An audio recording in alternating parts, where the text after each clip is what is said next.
Il y a 20 ans, les pays membres de la Communauté économique des États de l'Afrique centrale se sont fixé un objectif ambitieux: créer un marché régional de l'électricité. Motivé par l'exceptionnel potentiel hydroélectrique de l'Afrique centrale, premier d'Afrique et troisième mondial.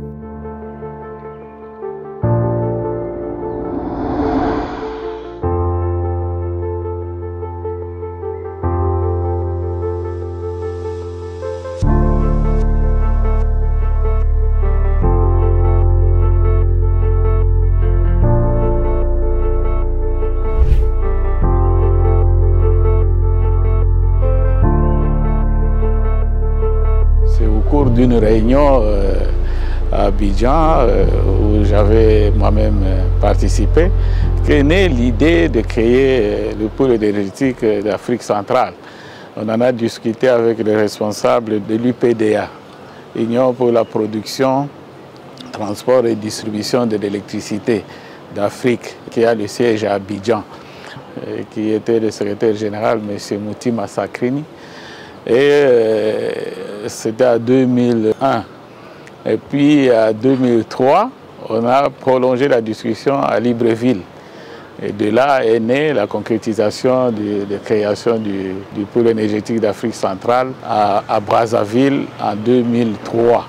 L'objectif poursuivi était de donner de l'électricité à la population et au processus industriel, donc ce qu'on appelle industrialiser le pays, et au travers de l'électricité et au travers des lignes d'interconnexion électrique.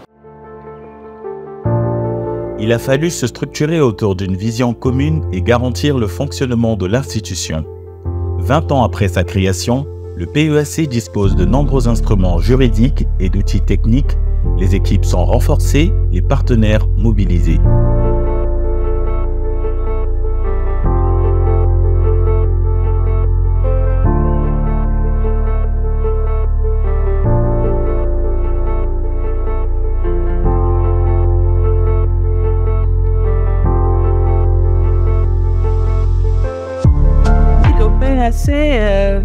Est, de par sa situation géographique, une structure qui doit jouer un grand rôle, car disposant de plus de 50% du potentiel énergétique, à l'heure où l'Union africaine est en train de mettre en place un marché continental de l'électricité.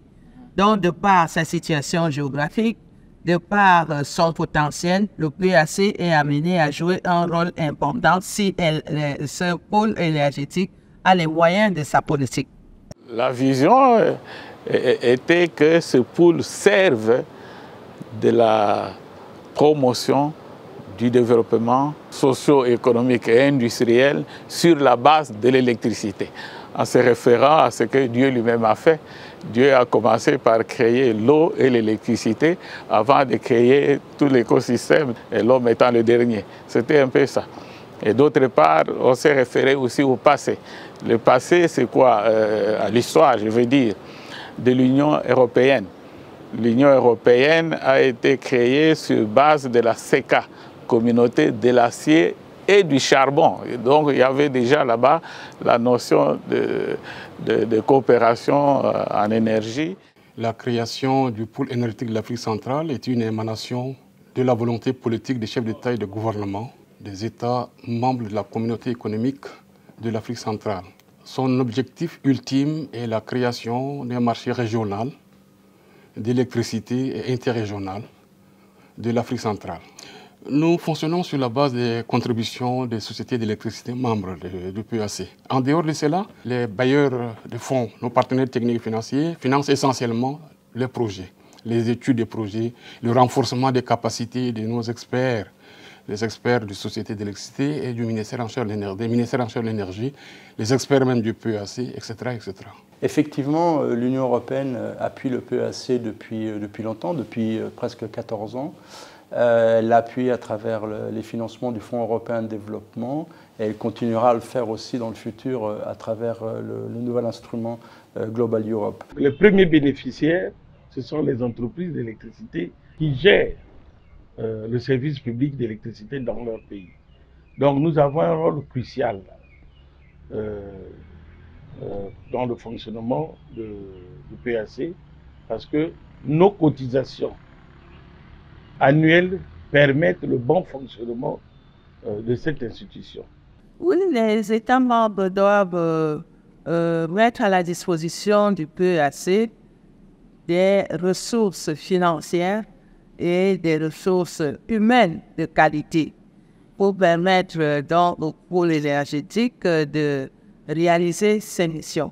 De même qu'au niveau de la communauté économique des États de l'Afrique centrale, qui est l'institution fêtière du PAC, qui est son institution spécialisée, il s'agit de pourvoir les subventions qui ont été décidées par les instances de décision de la CEAC.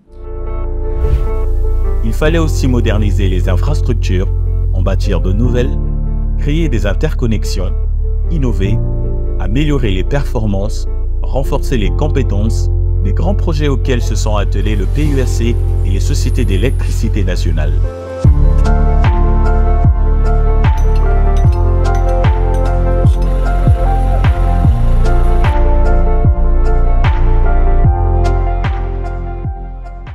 À ce jour, nous sommes à 41 projets dans le portefeuille du PUAC, dont 28 projets intégrateurs prioritaires qui ont un caractère intégrateur régional et 13 projets du programme d'électrification transfrontalière à caractère rural qui concernent souvent 2 pays.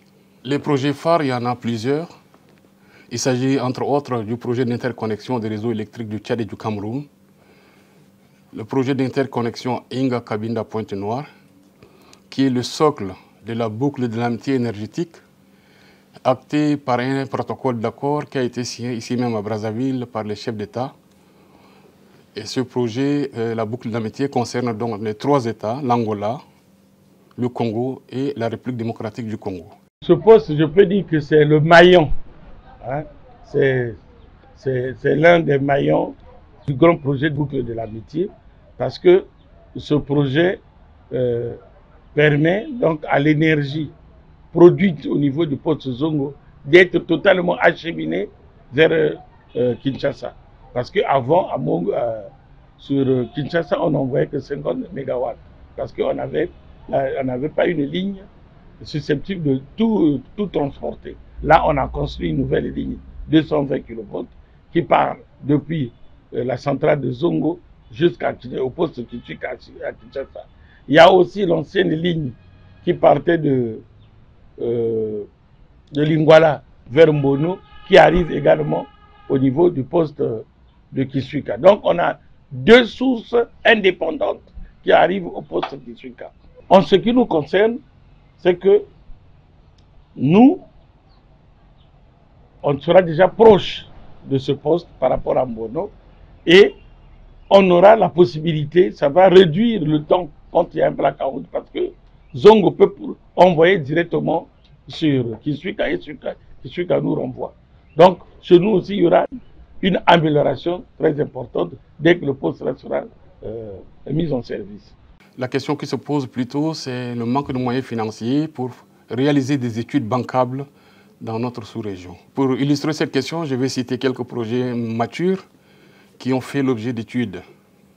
Le projet Tchad Cameroun a un coût global de 399 millions d'euros. Inga Cabinda Pointe-Noire, son coût est de 151 millions d'euros.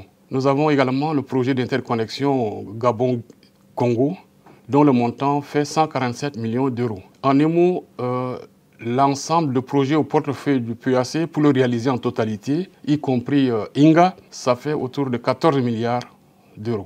Parmi les 11 États membres de la communauté économique des États de l'Afrique centrale, 7 produisent de l'énergie électrique à partir de l'hydroélectricité.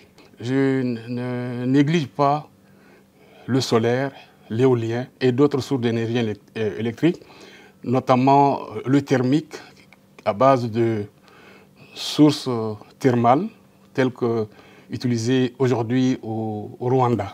On a effectivement un certain nombre de projets régionaux qui sont dans le domaine de l'énergie et des investissements.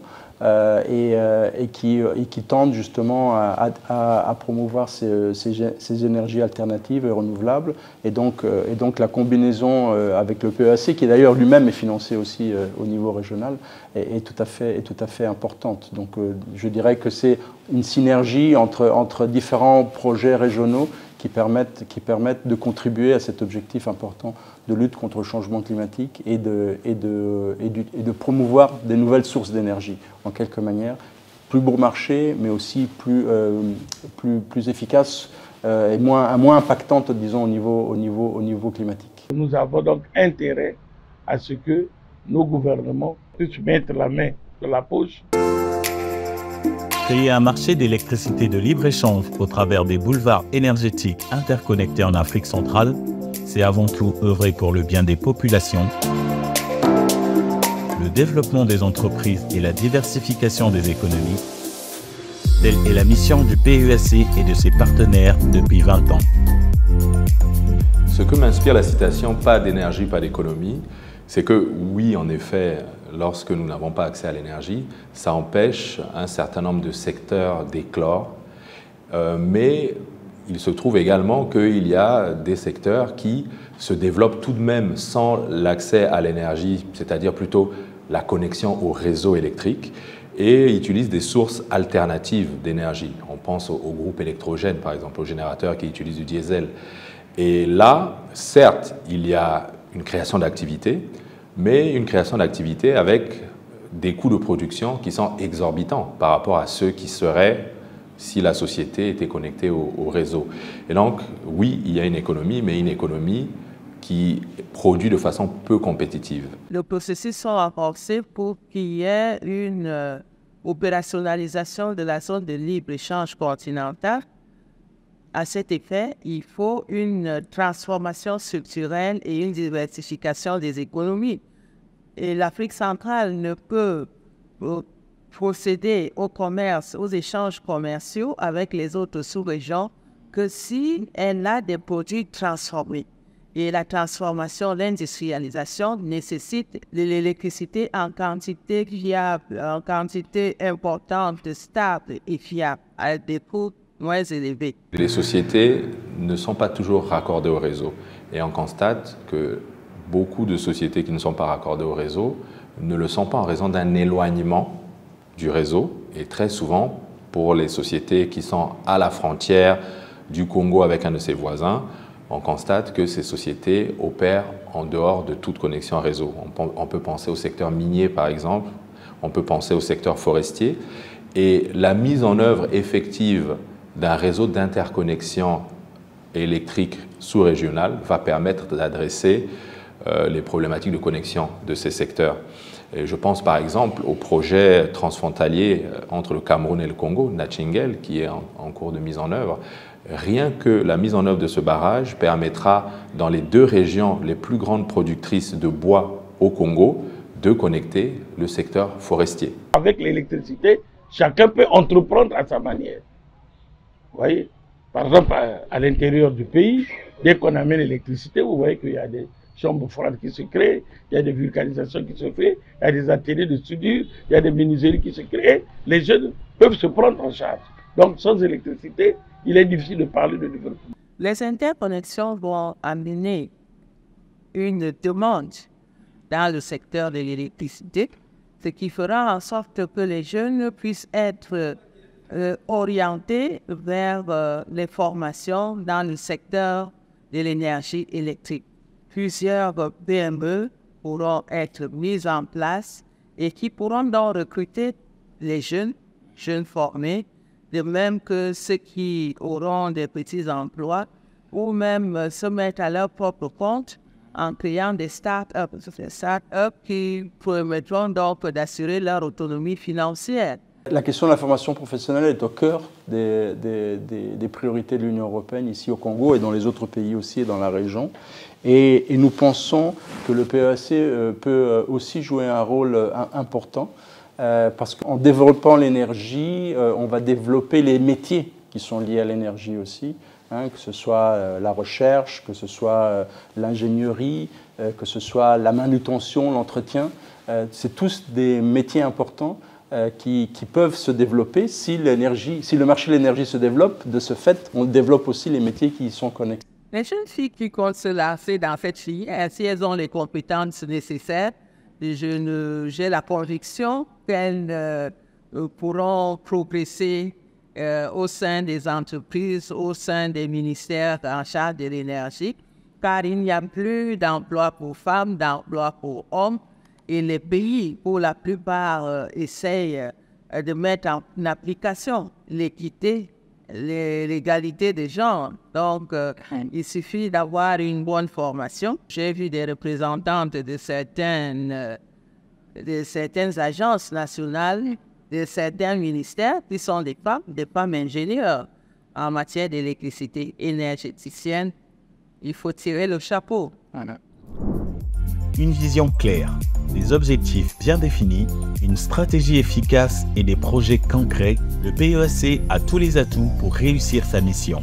Alors que nous sommes tous réunis à Brazzaville, que lui souhaiter pour les 20 prochaines années? Je souhaite bon vent au PEAC.